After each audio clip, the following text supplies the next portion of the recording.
ఆంధ్రప్రదేశ్ రాజధాని ప్రాంతంలో ఆరోగ్య రంగానికి మరింత బలం చేకూర్చే దిశగా కీలక అడుగు పడింది. హిందూపురం ఎమ్మెల్యే నందమూరి బాలకృష్ణ చేతుల మీదుగా బసవతారకం క్యాన్సర్ ఆసుపత్రి నిర్మాణ పనులు అధికారికంగా ప్రారంభమయ్యాయి. గుంటూరు జిల్లాలోని తుళ్లూరు సమీపంలో ఏర్పాటు చేయనున్న ఈ ఆసుపత్రి అత్యాధునిక సదుపాయాలతో దేశంలో ప్రముఖ క్యాన్సర్ చికిత్స కేంద్రంగా రూపుదిద్దుకోనుంది.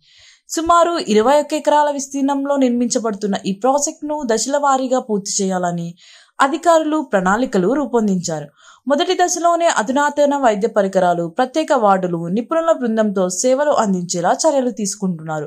క్యాన్సర్ నిర్ధారణ నుంచి పూర్తి చికిత్స వరకు ఒకే చోట అందుబాటులో ఉండే విధంగా ఈ ఆసుపత్రిని అభివృద్ధి చేయనున్నారు. ఈ సందర్భంగా మాట్లాడిన బాలకృష్ణ, పేద మధ్యతరగతి ప్రజలకు కూడా అత్యుత్తమ క్యాన్సర్ చికిత్స కూడా అందుబాటులో తీసుకురావడమే ఈ ప్రాజెక్ట్ ప్రధాన లక్ష్యమని తెలిపారు. ఆరోగ్య సేవలు అందరికీ సమానంగా అందేలా కృషి చేస్తామని స్పష్టం చేశారు. అమరావతి ప్రాంతాన్ని భవిష్యత్తులో మెడికల్ హబ్గా తీర్చిదిద్దే దిశగా ఈ ఆసుపత్రి కీలక పాత్ర పోషించనుందని ఆయన అభిప్రాయం వ్యక్తం చేశారు. అలాగే ఈ ప్రాజెక్టుకు ప్రభుత్వం నుంచి పూర్తి సహకారం లభిస్తుందని ఆశాభావం వ్యక్తం చేశారు.